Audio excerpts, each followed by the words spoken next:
নমস্কার। গত ভিডিওতে আমাদের আলোচ্য বিষয় ছিল যে আমাদের মূল ভিডিওগুলোর এই সিরিজের ভিডিওগুলোর মূল বিষয় হচ্ছে যে বাঙালি জাতি বিলুপ্তির পথে। তো এই বিলুপ্তির পথে বাঙালি জাতি যাচ্ছে, কেন যাচ্ছে, অ্যাকচুয়ালি কেন বিলুপ্তির কথা বলা হয়েছে এটা তো আগের ভিডিওতে বিস্তারিত বলা হয়েছে। এবার সেটার আমি করছি না, কিন্তু বিষয়টা হচ্ছে যে তারপরের একটা ভিডিও হয়েছিল যে বাঙালি বুদ্ধিমান কিনা, তো সেটা নিয়েও বিস্তারিত আলোচনা হয়েছে। এবার আজকের ভিডিওতে আমাদের আলোচ্য যে বিষয় সেটা হচ্ছে যে বাঙালি সাম্রাজ্যবাদী নয় কেন। সাম্রাজ্যবাদ কথাটার মানে প্রথমে একটু ব্যাখ্যা করে বলে দেওয়া ভালো সকলের জন্য। সেটা হচ্ছে যে কোনো একটা জনজাতি কোনো একটা ভূখণ্ডে যেখানে তার জন্ম হয়েছে সেখান থেকে সে যদি দখলদারির উদ্দেশ্য নিয়ে আরেকটি জনগোষ্ঠীর ওপরে তার প্রভুত্ব কায়েম করে, তাহলে সেটাকে কম বেশি সাম্রাজ্যবাদ বলা হয়।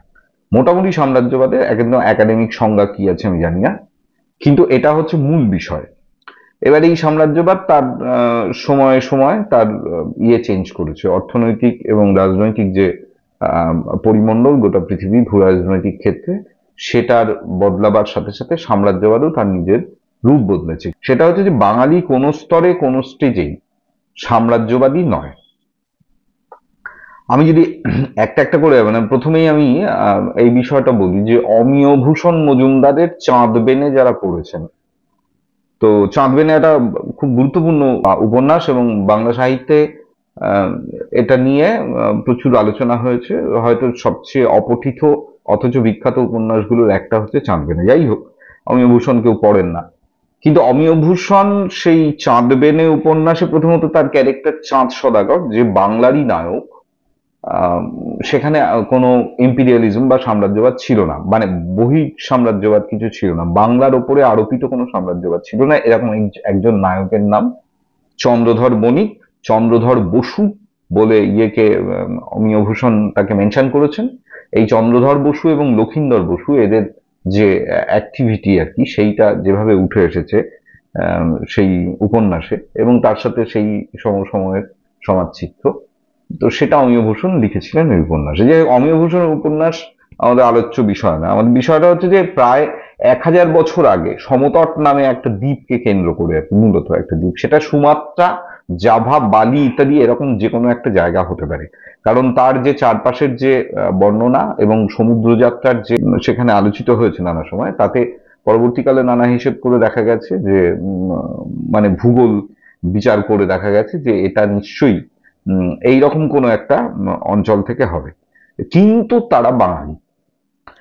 এবার বাঙালির এই রেসিয়াল ব্লেন্ডিং ঠিক কি হয়েছে, এবং এই যে তিনি চাঁদ সদাগর, তিনি বাংলারই সমস্ত ক্ষেত্রে পরবর্তীতে মঙ্গল কাব্যে আমরা দেখতে পাচ্ছি, যদি আমি ওই 1000 বছর ওই সময়টাকে ধরে নিয়ে আসি, মঙ্গল কাব্যে দেখতে পাচ্ছি তিনি নায়ক, এবং সেটাও লিখিত হচ্ছে 500 বছর আগে। মনসা মঙ্গলের যতগুলো ভার্সন আছে, যতগুলো টেক্সট আছে, তাতে প্রত্যেকটাতে নায়ক চাঁদ সদাগর, এবং সেই চাঁদ সদাগরের সাথে যুদ্ধ কার? দেবতাদের একাংশের। এবং এই দেবতাদের একাংশের এই যে যুদ্ধ, তার পরিণতিতে শেষ হতো কোনো পরিস্থিতিতেই যখন পরাজিত করা যাচ্ছে না, নানা রকম চক্রান্ত, একের পর এক সন্তানকে হত্যা করে দেওয়া, তার প্রপার্টি ধ্বংস করে দেওয়া, এসব সবকিছুর পরেও শেষ হতো যেটা দাঁড়াচ্ছে যে শিব বলছেন যে যতক্ষণ না পর্যন্ত চন্দ্রধর বণিক তোমাকে ফুল দিচ্ছে ততক্ষণ পর্যন্ত এই মর্তধামে তোমার পুজো প্রচলিত হবে না। তার মানে শুধু সম্পদের বিচারে নয়, বিষয়টা হচ্ছে যে জনপ্রিয়তা, মানে আইডল হয়ে ওঠা একজন মানুষ হিসেবে, সেইটা আজ থেকে ঠিক 500 বছর আগে, 500 বছর আগে এই মনসা মঙ্গল কাব্য লিখিত হচ্ছে, এবং তার ভাষা বাংলা, এবং বিষয়টা হচ্ছে যে তার যে নায়ক, তাকে কোনো বিদেশ বিভূতি থেকে আসতে হচ্ছে না, 7 সমুদ্র 13 নদী পেরিয়ে আসতে হচ্ছে না, তিনি বাংলারই নায়ক, তিনি চন্দ্রধর বসু। এটা অমিয়ভূষণের টেক্সট। যাই হোক, এবার বিষয়টা হচ্ছে যে তাহলে তারা, আমি কেন আনলাম এই বিষয়টাকে, তার কারণ হচ্ছে যে এই সময় যেটা বাংলার যে মূল যে ইকোনমিক অ্যাক্টিভিটি, সেটা হচ্ছে যে নদী এবং সমুদ্র বন্দরকে ব্যবহার করে পৃথিবীর বিভিন্ন দেশে ছড়িয়ে পড়া এবং বাণিজ্য যাত্রা। তখন এই নৌ বাণিজ্য বা সমুদ্র বাণিজ্য, এটাতে অন্যান্য জনজাতি ভারতবর্ষের তারা কেউ অভ্যস্ত ছিলেন না। এমনকি এই যারা পরবর্তীকালে সমুদ্র শাসন করেছে, স্পেন, পর্তুগাল, ইংল্যান্ড, ফ্রান্স, এরাও সেই সময়, ওই যে সময়টার কথা বলছি, তাতে ইয়ে ছিল না আর কি, এতটা সড়গড় ছিল না। তো এখানে নানা রকম নৌকো, তার নানা রকম বহর, তার নানা রকম বাহার, কেমন পাল, কেমন তার দাঁড়িদের বর্ণনা, তার বিস্তারিত বিষয়ে মনসামঙ্গলেও রয়েছে। তার মানে ওই সময়টা এক্সিস্ট করতো। অর্থাৎ ওই যে 7 কোটি বাঙালিরে বঙ্গজননী রেখেছে বাঙালি করে মানুষ করনি, এই যে আক্ষেপ, এই আক্ষেপ কোনো একটা সময় বাংলার অধঃপতিত বাংলার একটা নির্দিষ্ট সংকটকালে এসে এটা উদ্ভূত হয়েছে। তার মানে এটা চিরকালীন নয়। তাহলে আজকে আমরা বাঙালিকে অধঃপতিত এবং বিলুপ্ত প্রায় একটি জাতি হিসেবে যখন চিহ্নিত করতে চলেছি, তখন এটা আমাদের স্মরণ করিয়ে দেওয়ার একটা দায় এবং যৌক্তিকতাও তৈরি হচ্ছে। সেটা হচ্ছে যে এটাই সবটা নয়, সবটা অন্যরকম, এর অতীতটা অন্যরকম ছিল। বিষয়টা হচ্ছে যে এই বাঙালির প্রাচীনত্ব, এটা নিয়েও নানা সময় নানা জায়গায় ইয়ে হয়েছে। আমি এর আগের ভিডিওতে হয়তো একটুখানি হলেও বলেছিলাম, সেটা হচ্ছে যে রেসিয়াল ব্লেন্ডিং, যেটা সেটা হচ্ছে যে ধরুন বাঙালি যে অঞ্চলে বসবাস করে, যে সমভূমি অঞ্চল, সেটা হচ্ছে সেখানে তাদের মধ্যে অ্যানথ্রোপোলজিক্যালি মঙ্গোলয়েড, প্রোটো অস্ট্রালয়েড এবং দ্রাবিড়িয়ান, এই তিনটে রেসের ব্লেন্ডিং হয়েছে, বা ব্লেন্ডিং এর মধ্যে দিয়ে বাঙালি জাতির উদ্ভব হয়েছে। এবং বাঙালি জাতির উদ্ভবে বেশ কিছু পরে বাংলা ভাষা, এবং বিষয়টা হচ্ছে যে কিছুদিন আগে এরকম মানে বাংলা ভাষাকে হিন্দুস্তান ক্লাসিক্যাল ল্যাঙ্গুয়েজ হিসেবে ইয়ে করা হবে কিনা এ নিয়ে বেশ ইয়ে রয়েছে। তার কারণ হচ্ছে যে পুরনো টেক্সট, 1000 বছরের পুরনো টেক্সট বাংলা ভাষায় সেভাবে পাওয়া যাচ্ছে না, বা বাংলা ভাষা, বাঙালি জাতির যে স্থাপত্য কীর্তি, সেটাও ভারতবর্ষে যেমন অন্যান্য জাতির ক্ষেত্রে অ্যাভেলেবেল, এক্ষেত্রে বাংলার ক্ষেত্রে সেরকম অ্যাভেলেবেল নয়। ধরা যাক কোনো একটা পাথরের মন্দির যেটা 1500 বছরের পুরনো, বাংলায় এরকম স্থাপত্য কীর্তি সাধারণত পাওয়া যাচ্ছে না, বা বাংলায় মূলত যেগুলো পাওয়া গেছে সেগুলো অত প্রাচীন না, সেটা হচ্ছে পোড়াইটের কাজ, টেরাকোটার কাজ ইত্যাদি, এই যে বিষয়। এবং এগুলো হচ্ছে সব মাটি পুড়িয়ে সেখানে নানা ধরনের ডিজাইন করে ইত্যাদি করে তৈরি করা হয়েছিল। তাহলে বাঙালি কি তুলনায় নবীন জাতি? বাঙালি কি মানে ভুইফোড় একটা কিছু, মানে যা ব্রিটিশরা আসবার পরেই বাঙালি জাতির উত্থান বলে যেটা মনে করে বাদ বাকি ভারতীয় যে অংশ আর কি, বিষয়টা কি ঠিক সেই রকম? মানে এক্ষেত্রে একটা খুব স্পেসিফিক আমার ফাইন্ডিংস আর কি, এটা আমারও একটা সময় এরকম প্রশ্ন ছিল যে সত্যিই কি 1000 বছর আগে হরপ্রসাদ শাস্ত্রী চর্যাপদ উদ্ধার করে আনলেন তিব্বত থেকে, এবং তিনি এটা বললেন 1000 বছরের পুরনো দোহা গান, এই দোহা গান সেটা হচ্ছে কি, সেটা বাংলা ভাষায় লেখা বলে তিনি ডিমান্ড করলেন। পরবর্তীতে যারা যারা বাংলা ভাষা নিয়ে, বাংলা ভাষার যে ভাষা তত্ত্ব আর কি, সেসব নিয়ে যারা কাজ করেছেন তারা এটা ক্লিয়ার করে দিয়েছেন, হ্যাঁ এটাই বাংলা ভাষা আদিতম রূপ বা রূপগুলোর একটাও বলা যেতে পারে। কারণ এই বাঙালি এত বিস্তৃত একটা ভৌগোলিক খণ্ড জুড়ে তার কাজ কারবার চালিয়েছে আর কি, তো সেখানে এটা একটা রূপ হওয়াই স্বাভাবিক। এবং বিষয়টা হচ্ছে যে এর যেহেতু অন্য অনেকগুলো অংশ ছিল আর কি, এটা বৌদ্ধ সহজীয় সাধন পদ্ধতির একটা মানে রিটেন ডকুমেন্টস, চর্যাপদ। তো এর বাইরেও আরো নানাবিধ চাঁদবেনের বাণিজ্য কৌশল, এটা নিয়ে তো চাঁদ বণিকের চন্দ্রধর বসুর বাণিজ্য কৌশল নিয়ে তো কোনো টেক্সট পাওয়া যায়নি। এবার বিষয়টা হচ্ছে যে দেখুন, এই যে বাংলা যে অঞ্চলটা জুড়ে রয়েছে সেটা হচ্ছে গাঙ্গেয় সমভূমির একদম নিম্ন অংশ, এবং এখানে মানে গঙ্গা ব্রহ্মপুত্র বিধৌত সমভূমি অঞ্চল। কি আছে ল্যান্ডের ইয়ে কি, সেটা হচ্ছে যে সমভূমি অঞ্চল পলিমৃত্তিকা এবং অত্যন্ত উর্বর। তো সেই উর্বরতার আলোচনা আমি পরে আসছি। বিষয়টা হচ্ছে যে তাহলে এখানে গ্রানাইট বা ব্যাসল্ট, যেহেতু ওই ল্যান্ডটা প্রাচীন নয়, সে কারণে এখানে গ্রানাইট ব্যাসল্ট অ্যাভেলেবেল নয়, যেটা ডেকানে অ্যাভেলেবেল, যেটা মধ্য ভারতে দক্ষিণ ভারতে অ্যাভেলেবেল ছিল, এখানে সেটা ছিল না। ফলত এই যে স্থাপত্য কার্য করতে গেলে তাকে মাটি দিয়ে একটা ডাইস বানিয়ে সেটাকে শুকিয়ে তারপর সেটাকে পুড়িয়ে সেই টেকনোলজি দিয়েই ধীরে ধীরে ধীরে ধীরে তারপর চুনাপাথর ডাস্ট করে অথবা চুনসুরকি দিয়ে ইত্যাদি করে নানা কায়দায় স্থাপত্য গড়তে হতো। কিন্তু সেক্ষেত্রেও এর সলিডিটি, মানে পোড়ামাটির যে কাজ আর কি, সেটা সেটার নানা ধরনের ভ্যারিয়েশন যেহেতু রয়েছে আর কি। বাঁকুড়াতে যে ধরনের পোড়ামাটি পাওয়া যায় সেটা নদিয়াতে পাওয়া যায় না, অথবা বাংলাদেশের বিভিন্ন অংশে সেটা পাওয়া যায় না, ফলত এর স্থায়িত্ব, নোনা লেগে যাওয়া ইত্যাদি এই জাতীয় নানা ধরনের সমস্যা ছিল বা এখনো আছে। ফলত এই যে আজকের যে ট্রান্সপোর্টেশন, মানে মানে সারফেস ট্রান্সপোর্টেশন, লরি, বাস ইত্যাদি, ট্রেন ইত্যাদি যা কিছু অ্যাভেলেবেল হয়ে গেছে, একটা সময় আজ থেকে 1000 বছর আগে, 1500 বছর আগে যদি অতীতে আমরা চলে যাই, তাহলে এই গোটা বাংলার ভূখণ্ডে এরকম কোনো ট্রান্সপোর্টেশন, রিভার ট্রান্সপোর্টেশন একমাত্র বিষয় ছিল। কিন্তু সেখানেও অনেক ব্যাপার ছিল, যে এরকম পাথর পাওয়া যেত সমুদ্রের ধারে ধারে, এরকম তো কোনো বিষয় ছিল না। ফলত পাথুরে স্থাপত্য যেগুলো আর কি, সেগুলো বাংলাতে সেইভাবে অ্যাভেলেবেল নয়, যে সর্বত্র প্রচুর প্রচুর পাথরের প্রাসাদ কয়েক হাজার বছরের পুরনো, যেটা দক্ষিণ ভারত প্রচুর গর্ব টর্ব করে, বা উত্তর ভারতেও কোথাও কোথাও এটা দেখা গেছে, সেইটা বাংলাতে অ্যাভেলেবেল ছিল না। এই রিয়েলিটিটাকে মাথায় রেখে ভাবনাটা শুরু করতে হবে। অর্থাৎ বাঙালির প্রাচীনত্ব নিয়ে যদি কেউ বা কারা এরকম কোনো ভাবনা ভাবেন, কোথায় আমাদের তো 2000 বছরের পুরনো মন্দির, কোথায় বাংলায় সেটা, কোথায় বাংলা ভাষার ডকুমেন্টস? না, ছিল না ডকুমেন্টস, রিটেন ডকুমেন্টস হারিয়ে গেছে। কেন হারিয়ে গেছে? এটা জল জঙ্গলের দেশ, এটা জল জঙ্গলের দেশ। কিন্তু এটা মাথায় রাখতে হবে যে বিষয়টা হচ্ছে যে একটা ভুইফোর জাতি এত মহাপুরুষের জন্ম দিতে পারে না। ভারতবর্ষে যত মহাপুরুষ জন্মেছেন না, 80%ই তো বাংলায়। এবার যাই হোক, আমি পুরনো আলোচনায়, তো সেই মহাপুরুষেরা তো এমনি ভুইফোর আকাশ থেকে উল্কাপিণ্ডের সাথে এসে ধপ করে পড়লেন এবং তারপর বাংলা ভাষা শিখে বাঙালি মনীষী হয়ে উঠলেন। বিষয়টা এরকম নয়, এত ইজি নয়। তাহলে বিষয়টা কি? তাহলে বিষয়টা হচ্ছে যে একটা জাতির চর্চা, তার যাপন, এটা সবটাই নির্ভর করে তার মতন করে, এটা অন্য কাউকে অনুসরণ করে নয়। অর্থাৎ সভ্যতার সূচক কোনো প্রাসাদ নাই হতে পারে, সভ্যতার সূচক কোনো রিটেন ডকুমেন্টস নাই হতে পারে। বিষয়টা হচ্ছে যে যেহেতু তার যথেষ্ট কারণ রয়েছে, কিন্তু বিষয়টা হচ্ছে যে তার ডেমোগ্রাফি, তার যে মানব সম্পদ, এইটা আসলে প্রধান সূচক যে কোনো সভ্যতার ক্ষেত্রে।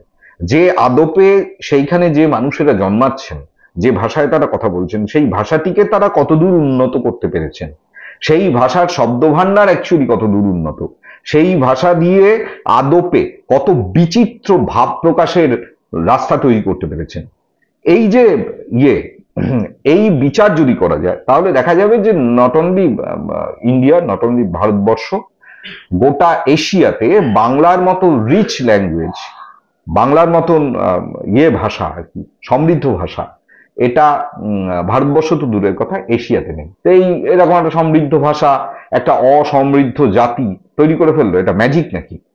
তো সুতরাং এটা বিষয় না। বিষয়টা হচ্ছে যে আমাদের এই ভিডিও, আমাদের এই আলোচনা সবটাই বাঙালিকে দেখাবার উদ্দেশ্যে, অন্য কোনো ভাষাভাষীর উদ্দেশ্যে নয়। তো বাঙালিকে এটা প্রথম জানতে হবে, এটা প্রথম মানতে হবে যে ব্রিটিশরা এলো, তারপরে আমরা সভ্য হলাম, এবং তারপর ব্রিটিশদের ছায়া ছায়ায় থেকে আমরা খুব শিক্ষিত হয়ে উঠলাম এবং বেশ কিছু সহায় সম্পদ আমরা তৈরি করলাম। বিষয়টা কিন্তু ঠিক এরকম নয়। আমি যদি এইবার ওই অ্যানথ্রোপোলজি ছেড়ে আমি যদি একদম হিস্টোরিক্যাল জায়গায় চলে আসি, তাহলে আপনারা সকলেই জানেন 1757 সালে পলাশির যুদ্ধ হচ্ছে। পলাশির যুদ্ধর অব্যবহিত পরে, মানে এই যুদ্ধে ইংরেজরা বাংলা দখল করে ফেলছে, এবং তার ঠিক অব্যবহিত পরে যেটা হচ্ছে যে দেওয়ানি লাভ 1965 সাল, আর মুঘল সম্রাট শাহ আলমের কাছ থেকে বাংলা, বিহার, উড়িষ্যার দেওয়ানি লাভ করছে। এবার ব্যাপারটা হচ্ছে যে তার ঠিক পরেই যেটা দেখা যাচ্ছে যে 76-এর মন্বন্তর, একটা মন্বন্তর, ভয়াবহ মন্বন্তর। কেমন মন্বন্তর? যে পরবর্তীতে যেটুকু যা ডকুমেন্টস পাওয়া গেছে তাতে যেটা দেখা গেছে যে বাংলার 1/3 মানুষ ওই মন্বন্তরে না খেতে পেয়ে মারা গেছিল। গাছের পাতা খেয়েও প্রাণ ধারণ করা যায়নি। এত সম্পদ কিন্তু গোটা বাংলায়, যে সম্পদের লোভে বারে বারে নানা দেশ থেকে মানুষ ছুটে এসেছে যে বাংলায় সোনার খনি হয়, বাংলায় গাছে গাছে সোনা ফলে। তো এই যে বার্তা, এটা গোটা পৃথিবী জুড়ে ছড়িয়েছিল। তো সুতরাং এহেন বাংলাতে দেখা গেল যে 1/3 মানুষ না খেতে পেয়ে মারা গেল। দেখুন কি ধরনের লুটপাট চলেছিল বাংলাতে, এবং সেটা করেছিল কারা? ব্রিটিশরা, ব্রিটিশদের সহযোগী কিছু শক্তি, তার মধ্যে অনেকেই ছিল। অনেকেই জানেন না, আমি একটুখানি লিঙ্ক করিয়ে দিতে পারি। সেটা হচ্ছে যে উমিচাঁদ এবং জগৎ শেঠের নাম আপনারা শুনেছেন। এই উমিচাঁদ এবং জগৎ শেঠ দুজনেই কিন্তু আহ, বাঙালি ছিলেন না, মানে যারা অন্যতম ব্রিটিশদের সহায়ক শক্তি হিসেবে কাজ করেছেন, এবং অন্যতম সবাই জানেন মির্জাফরের দেশ। যাই হোক, আমি মির্জাফর তো অবশ্যই, মির্জাফর অন্যতম বিশ্বাসঘাতক, কিন্তু বিষয়টা হচ্ছে যে মির্জাফর তো ওই সেনাবাহিনীর বক্সি ছিল, মানে প্রধান সেনাপতি এবং মন্ত্রী সেই সময়কার যে আলীবর্দীর যে বন্দোবস্ত ছিল সেই অনুযায়ী। কিন্তু বিষয়টা যে তার মধ্যে আরো গুরুত্বপূর্ণ দুটো নাম, উমিচাঁদ এবং জগৎ শেঠ, তারা যেটা করেছিল সেটা হচ্ছে যে সেই সময় ব্রিটিশদের সাথে একটা সেটেলমেন্টে গেছিল। সেটা হচ্ছে যে দেশ গোল্লায় যাক, জাতি উচ্ছন্নে যাক, সব উচ্ছন্নে যাক, আমাদের ব্যবসা কতটা হবে। তো এই যে ব্যবসাদারি, এই ব্যবসাদারি কোনো কোনো জাতি তাকে করতে হয়েছে, এবং ভারতবর্ষ জুড়ে, ভারতবর্ষের বাইরেও একটা বড় অংশ জুড়ে আহ, সেটা তারা করে এসেছে। এবং তার যে আফটার এফেক্ট, পরবর্তী যে ফলাফল, সেটা দেখা গেল যে ইয়ের মধ্যে মানে বাঙালি জীবনে আর কি, বা বাংলা সন্নিহিত অন্য আরেকটা জীবনে, অন্য আরো অন্যান্য ভাষাভাষী, অসমিয়া, ওড়িয়া, উড়িষ্যা ইত্যাদি। আমি উড়িষ্যা প্রসঙ্গে একটা ছোট্ট কথা বলে যাই, যেটা হয়তো প্রসঙ্গত আসা উচিত। সেটা হচ্ছে আজ থেকে 2200 বছর আগে কলিঙ্গ যুদ্ধ বলে আপনারা শুনেছেন, সম্রাট অশোক কলিঙ্গ জয় করতে গেছিল। এই যে কলিঙ্গ জয়, এই কলিঙ্গ জয় সবচেয়ে বেশি রক্তপাত হয়েছিল। যে সময় কলিঙ্গ বিজয় হচ্ছে সেই সময় সম্রাট অশোক সবচেয়ে শক্তিশালী রাজা, তার সেনাবাহিনীতে সবচেয়ে বেশি সৈন্য এবং অস্ত্রশস্ত্র রয়েছে। কেন? তার কারণ হচ্ছে গোটা ভারতবর্ষ দখল করা হয়ে গেছে, শুধু পড়ে রয়েছে কলিঙ্গ, নামটা আসছে কলিঙ্গের। কিন্তু আমরা দীনেশচন্দ্র সেন, নিহার রঞ্জন রায় ইত্যাদি আপনি যাই পড়ুন না কেন, এই জাতীয় ঐতিহাসিক যারা এই নিয়ে কাজ করেছেন, তারা এটা পরিষ্কার করে পরিচ্ছন্নভাবে জানিয়ে দিচ্ছে যে কলিঙ্গ আসলে বা উৎকল আসলে বৃহৎ বঙ্গ, এর বাইরে কিছু নয়। আমরা ভাষার ইতিহাসে, ভাষার যারা স্টলওয়ার্ড, সুকুমার সেন, সুনীতি কুমার চট্টোপাধ্যায়, এরা জানাচ্ছেন মাগধী অপভ্রংশের 3 বোন হচ্ছে 3টি ভাষা, সেটা হচ্ছে বাংলা, ওড়িয়া এবং অসমিয়া। এই 3টি ভাষা আসলে 3 বোন কার? মাগধী অপভ্রংশ। এই মাগধী অপভ্রংশের যুগ কবে? সেটা হচ্ছে ওই ধরে নিন ওই কাছাকাছি সময় আর কি, সম্রাট অশোকের কিছু আগে কিছু পরে। তাহলে গোটা ব্যাপারটা কিন্তু পরিষ্কার। তার মানে কলিঙ্গ কলিঙ্গ কলিঙ্গ করে যে কথাটা বলা হচ্ছে, যে সেখানে সবচেয়ে বেশি প্রতিরোধের সম্মুখীন সম্রাট অশোককে হতে হয়েছিল। কেন হতে হয়েছিল? তার কারণ হচ্ছে পরবর্তীকালে হিস্টোরিয়ানরা যে বিষয়টা বারবার বলেন, সেটা হচ্ছে এটি ছিল গণরাজ্য। গণরাজ্যের আরেকটি উদাহরণ আমি আপনাদের দিয়ে দিই। সেটা হচ্ছে যে গোপাল বলে এক রাজার আপনারা নাম শুনেছেন, ইতিহাসেও পড়েছেন, পাল বংশের যিনি প্রতিষ্ঠাতা, তাকে রাজা করছে কারা? তিনি রাজা হচ্ছেন মালদাতে, গৌড়ে তিনি সম্রাট হচ্ছেন, এবং তার এই যে সাম্রাজ্য, পাল সাম্রাজ্য, ভারতবর্ষকে ডমিনেট করছে 500 ইয়ার্স, 500 বছর। এই পাল সাম্রাজ্য, যে সময় হিউয়েন আসছেন, যে সময় অন্যান্যরা আসছেন, যে সময় নালন্দা বিশ্ববিদ্যালয়, বিক্রমশীল মহাবিহার ইত্যাদি বিরাট আর কি একটা, মানে আজকের অক্সফোর্ড, কেমব্রিজ ইত্যাদিতে পরিণত, কোন সময়? পাল সাম্রাজ্য। কে কি করে হচ্ছে এই পাল সাম্রাজ্য তৈরি? সেটা হচ্ছে যে একদল মানুষ, তারা মানে হিস্ট্রিতে যেটা নানা সময় নানা ইয়েতেই অর্থহীন ভাষায় এসেছে, সেটা হচ্ছে একদল মানুষ তারা একজনকে সিলেক্ট করলো যে এই ব্যক্তিকে আমাদের রাজা, কারণ তার আগে মাৎসর ন্যায় চলছিল। মাৎসর ন্যায় মানে ব্যাখ্যায় যাচ্ছি না, তো মাৎসর ন্যায় চলছিল। এই মাৎসর ন্যায়ের অবসানের জন্য একটা রাজতন্ত্র আমাদের দরকার।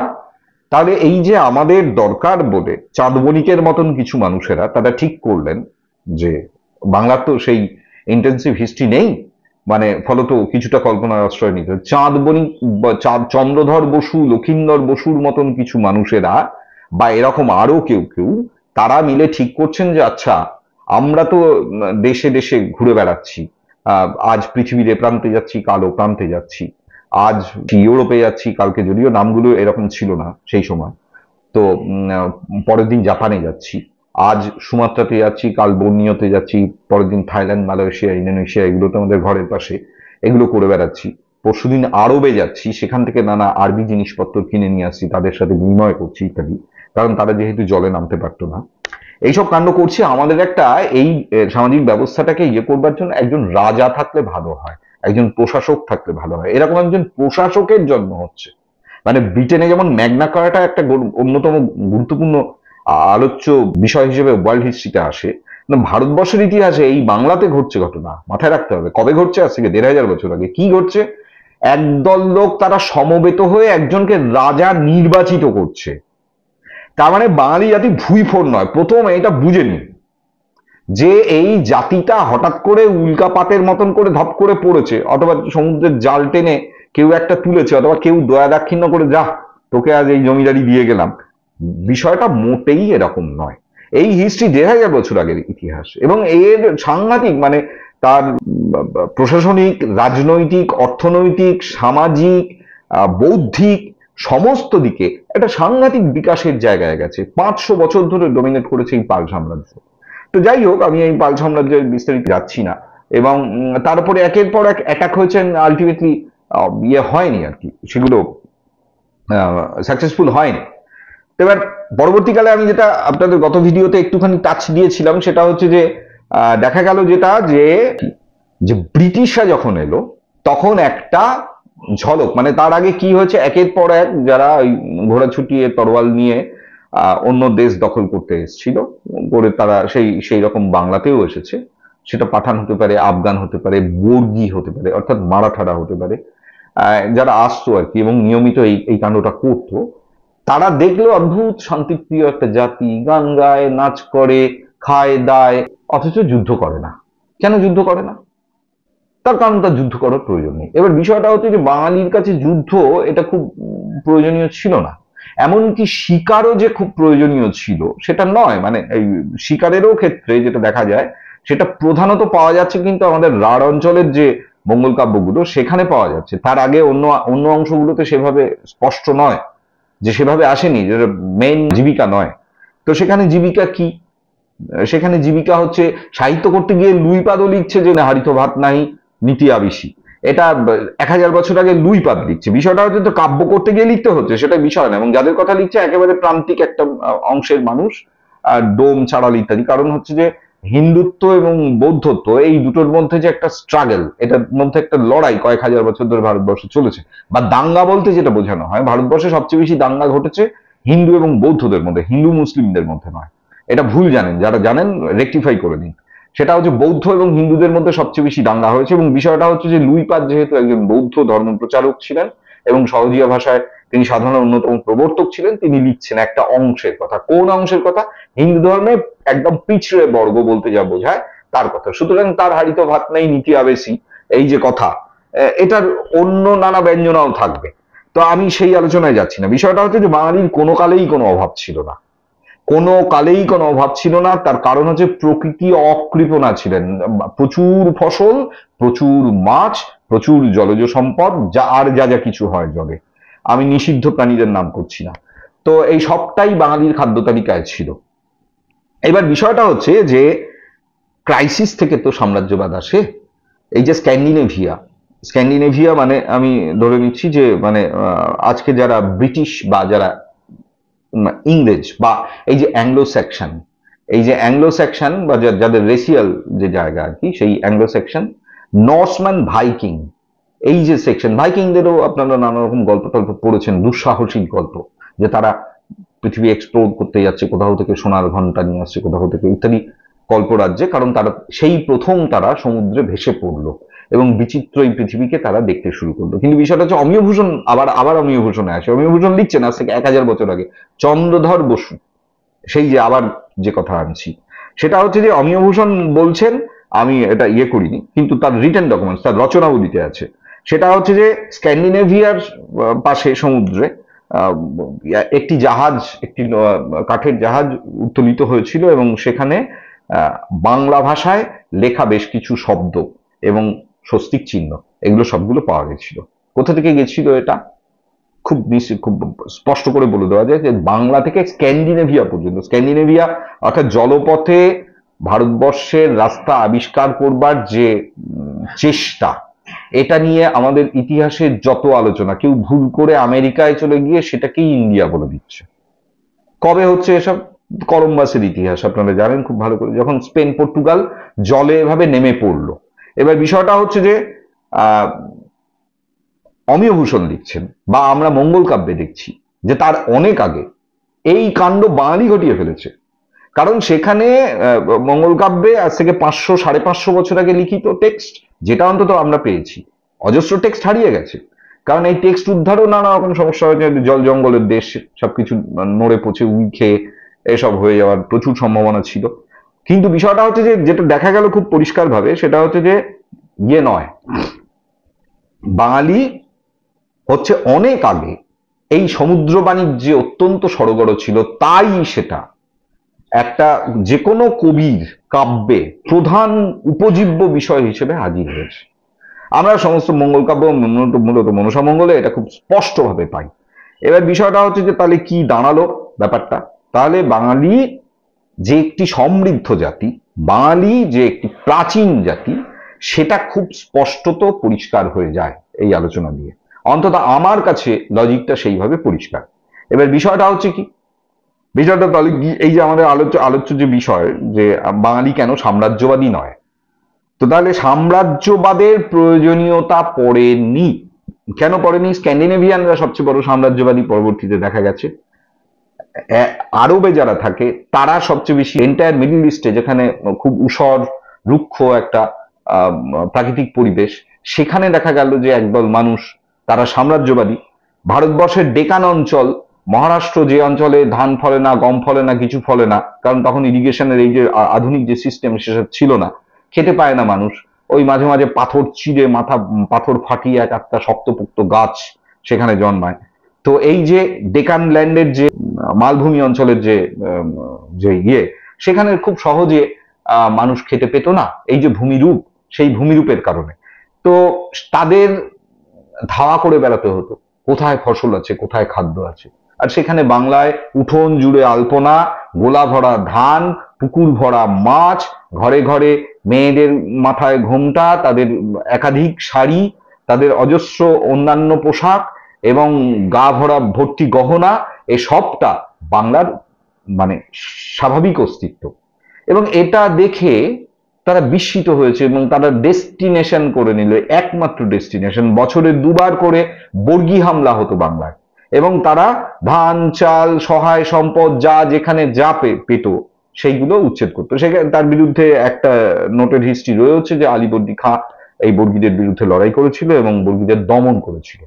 তো যাই হোক, তো এই যে বিষয়টা, তার মানে বাঙালির প্রয়োজন হয়নি অন্যের থালাটা কেড়ে নিয়ে এসে খাওয়ার, কারণ বাঙালি অলওয়েজ রিচ, এবং সে যে রিচ এবং সে যে একটা দীর্ঘ দীর্ঘ ধারা বয়ে এসেছে, সেটা আমরা খুব স্পষ্টভাবে পরিষ্কারভাবে দেখতে পাচ্ছি। তাহলে বাঙালির যে বনে দিয়ে আনা, এইবার এই বনে দিয়ে আনার কথাটাই আমি আসছি, বাঙালির যে বনে দিয়ে আনা, সেই বনে দিয়ে আনা খুব গুরুত্বপূর্ণ একটা বিষয় হয়ে আমাদের এই এখানে এসে হাজির হয়েছে। কেন, কি কোত্থেকে আসে এই বনে দিয়ে আনা? এই যে এর আগের দিন আমি একটুখানি বলেছিলাম যে বাঙালি অত্যন্ত অতিথি বৎসল, এই যে অতিথি বাৎসল্য, এটা যে সে পারে না, এটার জন্য একটা জায়েন্ট হার্ট লাগে, সর্বস্ব উজাড় করে দেওয়া আর কি একজন অতিথিকে, অতিথি নারায়ণ, এবং তার স্যাটিসফ্যাকশনই আসলে তার তৃপ্তি হচ্ছে আমার আমার তৃপ্তি, গৃহকর্তার তৃপ্তি। এই যে ভাবনা একটা গোটা জনজাতির মধ্যে আজকে অলমোস্ট 30 কোটি, তাদের মধ্যে ছড়িয়ে গেছে। আজকে অধঃপতিত বাঙালি ছড়িয়ে ছিটিয়ে গিয়েছে, নানা রকম ভাবে পালিয়ে যাচ্ছে, তাদের আলোচনায় আমি আসছি না।